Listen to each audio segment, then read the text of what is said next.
During the winter months. We're going to have more on how to keep your humidifier clear and clean up next. Very foggy out there this morning. Wet, gray, drizzly, kind of yucky, but hey, 36 degrees, 9:48 this Saturday morning. Thanks for being with us. In the last couple of weeks, we've all been setting our thermostats a little bit higher and hearing the furnace kick in.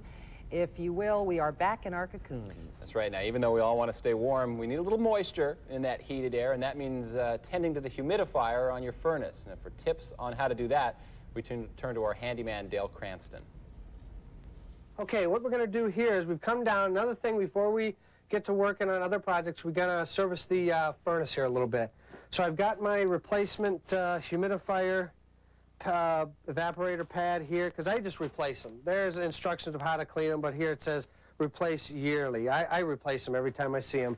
And then this is a type of pleated filter that can be used. We have a different filter in here, but that's a part that can be used. And now we're going to get at it. So usually these humidifiers, they may be in tight spaces or something like that. They're hard to get to. That's why people don't service them. And what a humidifier does, it'll add to the humidity content in your house, because winter is very dry around here. So what we'll do is, we know that this is all crusty in here and hard from the minerals in the water from running all last season, so I'm going to go in here and just try and pull this out of here.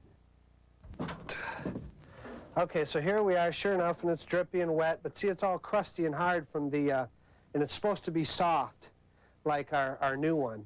It's all crusty and hard, and the minerals are on here too. So we're just going to kind of clean these minerals off a little bit, and I'm going to pull this pad off. Let me see if I can pull this off. It's really rendered pretty useless when it's all crusty like this. We'll just get this old one off. Okay.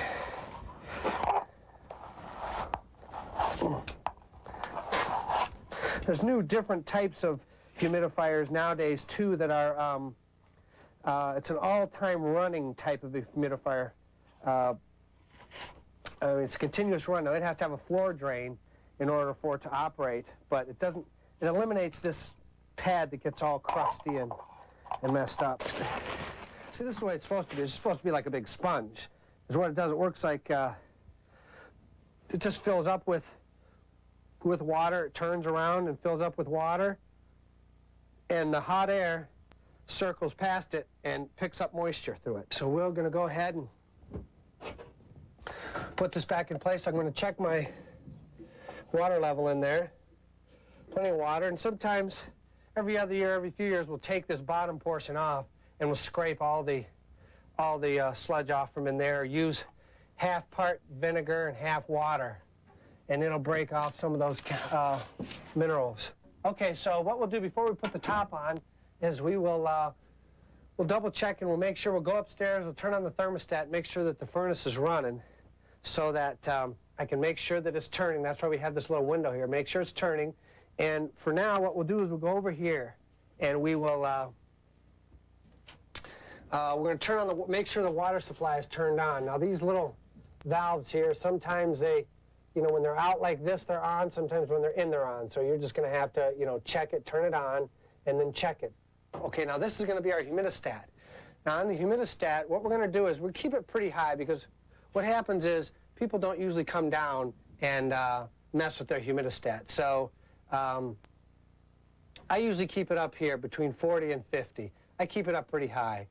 Okay, we kicked on our furnace. We got the humidifier is basically hooked to the fan switch. So you hear the burners coming on. You got to wait till the fan comes on.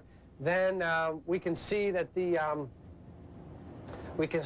turning in there, and it's getting wet with water. Our reservoir's full of water. We got a good flow on the water, so we're back up in action. And that's a pretty important feature, because you can really dry out your sinuses and everything if you don't have that. You say you don't even know if you have one. I'm trying to figure out if I even have one of those. I have to go down and look. If you don't, it shows us how to get rid of the old noisy one with an improved quiet one.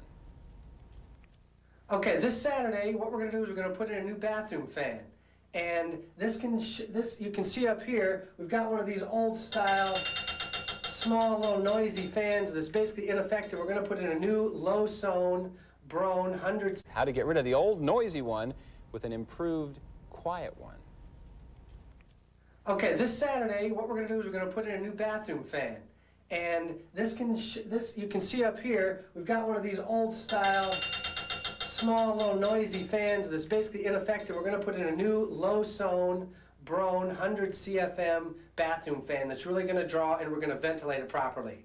Okay, this is what we're gonna be using here today. We've got our low zone or quiet Brown fan here, and this is the size of exhaust that we got on here. It's a full 3 1/4 by 10 exhaust. So we're gonna transition that down into a round, a flexible 7-inch round piece of duct that we're gonna take and exhaust it outside. The other fan that we had was just blowing right into the attic, and that's typical, and that's not good. So we're gonna take this through to a roof vent or a soffit vent or a ridge vent, and these are some other tools we might use, a pair of electrical pliers that we're gonna be cutting the wire with, and the pry bar, hole saw, maybe a screwdriver, and the hammer that we're gonna use to get out the old fan. So what I'll do first here is I am gonna take the cover off the old fan and look and see what kind of design that I've got. And I'll find the electrical supply for the fan motor, pull that cord out, find out my fan motor is screwed up in there, so I'm able to just take the fan motor and the whole fan out of there and see how it's connected. Then I'll determine the electrical supply, taking off the cover here, and get that cover off and I can see, and I'll disconnect the power supply from my fan box. Then after that, I'll determine exactly where the fan is connected to the rafter or whatever, and I'm just gonna pound this old fan out. I'm gonna pound it up into the attic. So it's scrap and debris will just fly up into the attic, and I'll be able to pry bar off any of the fasteners that's holding it onto the rafter. Okay, once I get that, then I'll grab my new fan. I kind of trace on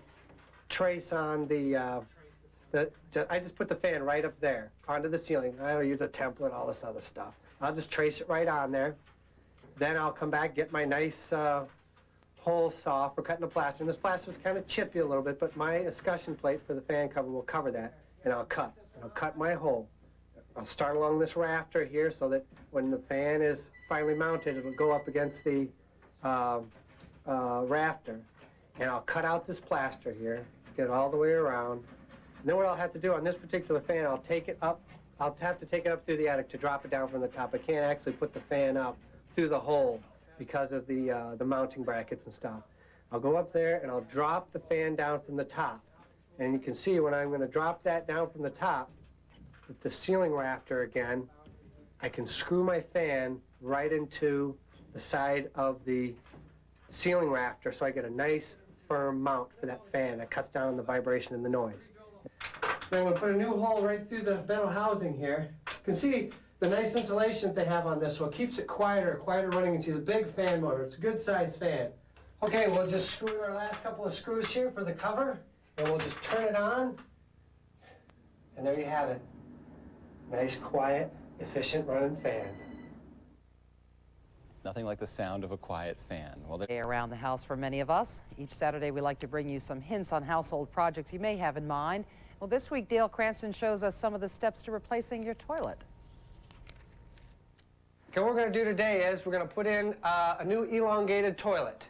And we've got a new tile on the floor we laid over the old, and we're going to put it onto our existing flange there.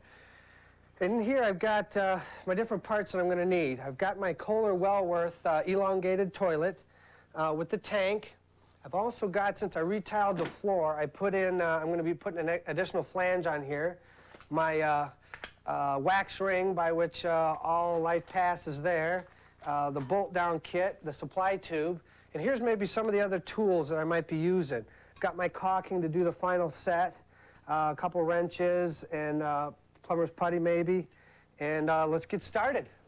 Okay, next we're going to put in our Easy Snap toilet bolt kit, and I like these because once you get them poked through the toilet, you can basically break these off, and they've got this little nylon holder, so when you put them in your little flange here, you get it in there, and then you see that kind of keeps it from pushing down in or something when you go to set the toilet on.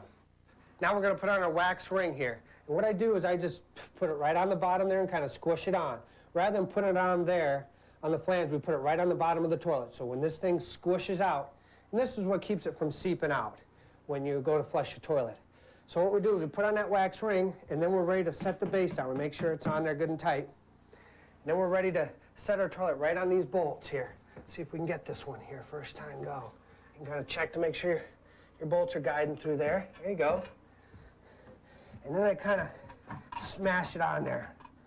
Okay, here I am. I'm going to put on the plaster attachment for this cover here and the bolt to bolt down the toilet here and get this thing bolted in. Okay, now here we're going to get ready to put the tank on. This shows the three bolts. 3-bolt design is what you want to get, is because a lot of times you have a 2-bolt and it makes the tank rock. So we're just going to set this right up on here. It's got the rubber gasket on it already. We're real careful. We're going to make sure we don't mess it up. Okay, now we're just going to attach it with our nuts and our washers. Nice brass and stainless steel washer there. And I'm going to bolt the back on. Okay, I'm going to attach my supply tube now. I use this, the gray flexible type. And what I'll do is I'll attach it to the bottom where it's supposed to go a little bit, and then I can check my length. So I'll get it here to its location, and I'll see how much I need. And I'll cut it a little bit long because it's flexible, so that so I'm going to cut it here. I see. Alrighty. Alrighty. Now when we go, I can tighten this up a little bit under here. This is the supply area. Tighten it up a bit. All right, now I'm going to put on the compression nut here and the little collar here to make the compression fitting. I'm going to tighten it right down on our supply. Once we get this tightened down, we should be ready to turn the water on. So we're going to tighten this up. Okay, now we're ready to turn on our water supply and check for leaks. So let's see what we get here. See if we can keep from getting sprayed on here. And it'll fill both here and down in here. Check for leaks, good idea.